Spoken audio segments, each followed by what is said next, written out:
Assalamualaikum warahmatullahi wabarakatuh. Perkenalkan, nama saya Fahima Zakiah, kelas 10 IPA 7, absen 16. Di sini saya akan membawakan materi dakwah Rasulullah di Makkah dan di Madinah. 1. Substansi dakwah Rasulullah di Makkah. A. Kerasulan Nabi Muhammad dan wahyu pertama.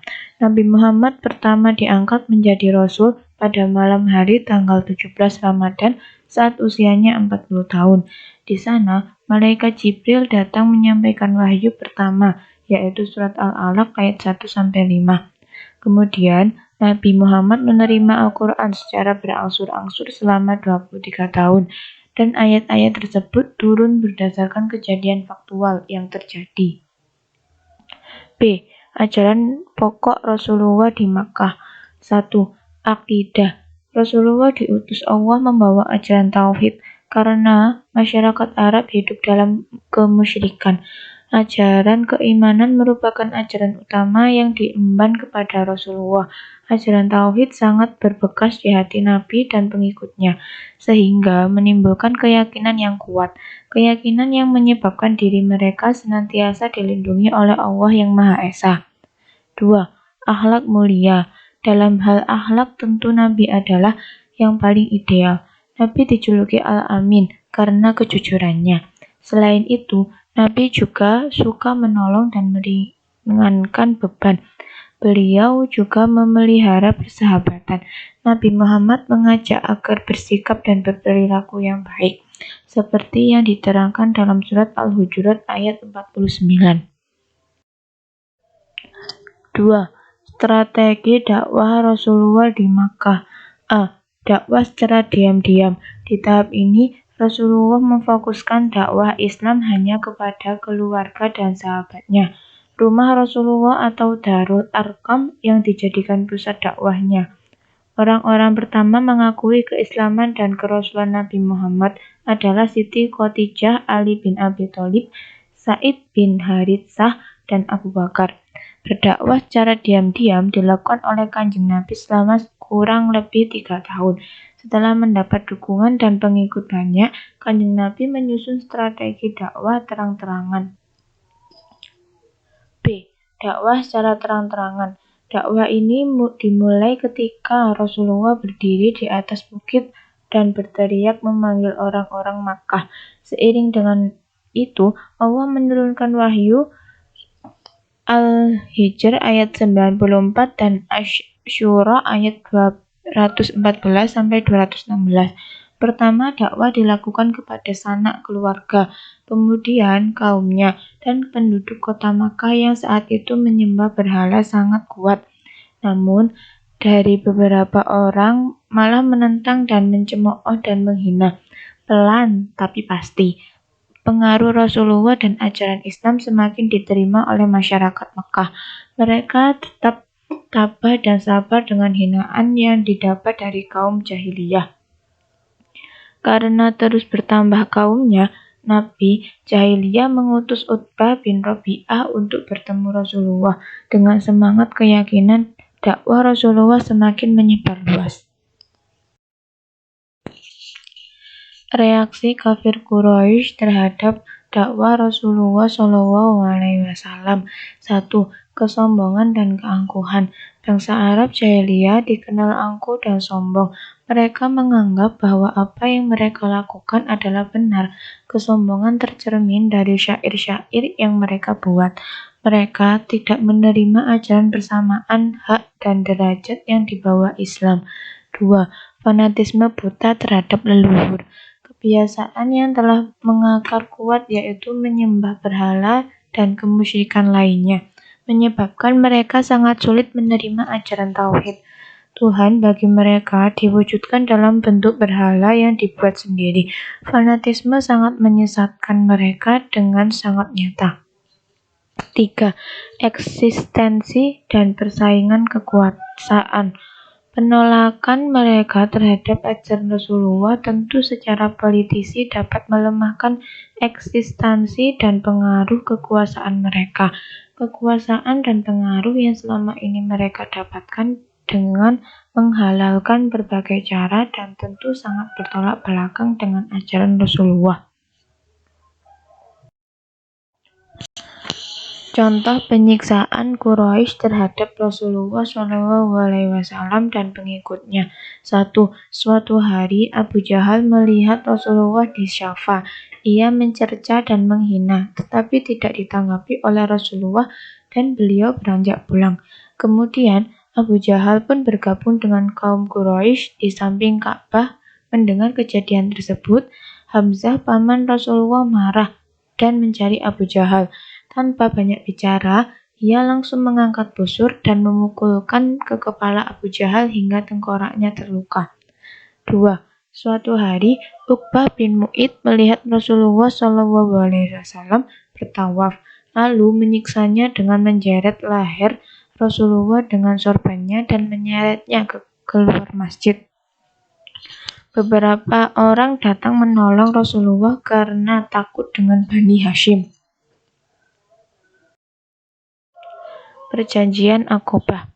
Kerasnya penolakan kaum Quraisy membuat Nabi diam-diam berangkat ke Ta'rif untuk menemui Thaqif dengan harapan masyarakat mau dan memeluk Islam. Tetapi di sana beliau malah diejek dan dipermalukan. Ada salah satu yang menerima ajakan Nabi, yaitu Amir. Tetapi dia berkata bahwa jika Nabi memperoleh kemenangan, maka kekuasaan ada di tangannya. 2. Pengalaman tersebut membuat Nabi berkesimpulan bahwa tidak akan lagi dapat dukungan dari Quraisy dan kabilah Arab lainnya. Akhirnya, beliau mendatangi kabilah-kabilah yang berziarah mengajak mereka untuk memeluk Islam. Kemenangan tiba di Yathrib atau Madinah. Sesungguhnya, Nabi memiliki hubungan emosional dengan Yathrib karena ayahnya dimakamkan di sana. Juga keluarganya Bani Najjar dari kakeknya Abu Thalib. 3. Yathrib merupakan kata yang dihuni oleh Yahudi dan Arab dari suku Aus dan Khazraj. Kedua suku ini selalu berperang merebut kekuasaannya. Karena peperangan itu, beberapa orang dari Khazraj berziarah. Berita itu diketahui oleh Nabi dan menyebabkan Nabi mengajak mereka memeluk Islam. 4. Pada musim ziarah berikutnya, datang 12 orang penduduk Yathrib menemui Nabi di Aqobah. Di tempat ini mereka berikrar untuk tidak menyekutukan Tuhan, tidak mencuri, tidak berzina, tidak membunuh anak-anak, tidak mengumpat dan fitnah, baik di depan ataupun di belakang. Jangan menolak berbuat kebaikan. Jika mematuhi semua itu akan mendapat pahala surga, dan kalau ada yang melanggar maka dikembalikan kepada Allah SWT. Perjanjian tersebut dikenal sebagai Perjanjian Aqobah I.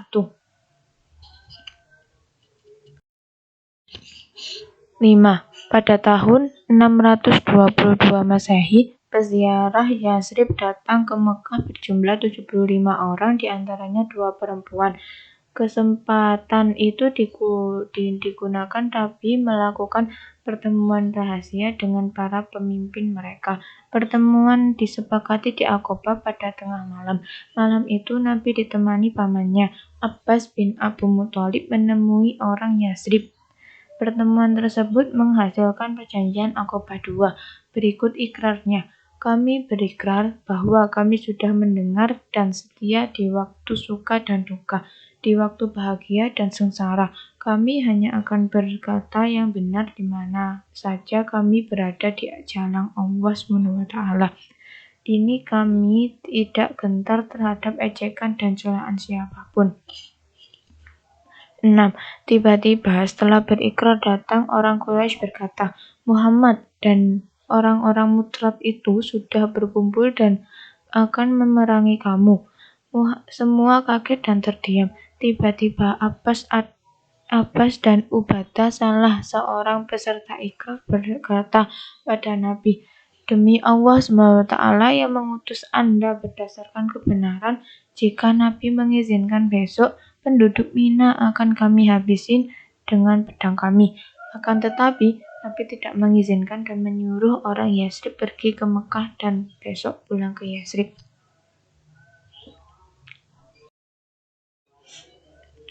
Peristiwa hijrah kaum muslimin.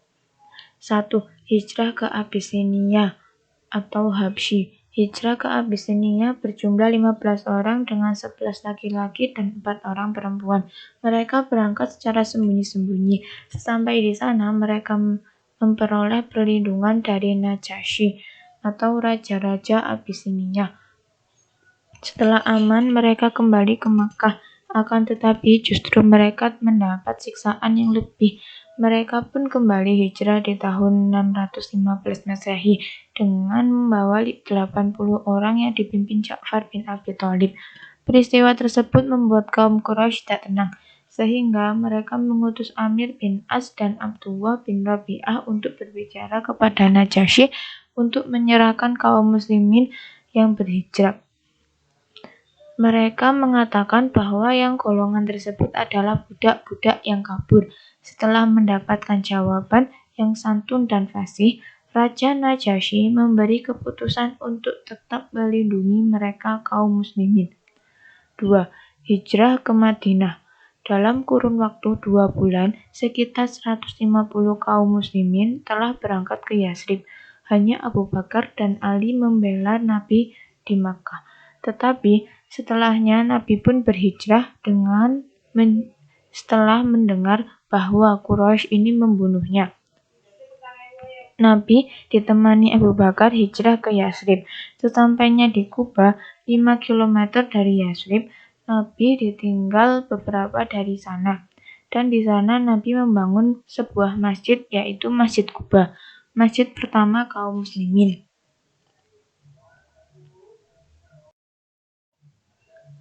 Baiklah, kesimpulan dari perjuangan dakwah Rasulullah SAW yaitu senantiasa sabar dan tabah dalam menghadapi berbagai cobaan yang diberikan oleh Allah SWT. Sekian dari saya, apabila ada salah kata, mohon dimaafkan. Wassalamualaikum warahmatullahi wabarakatuh.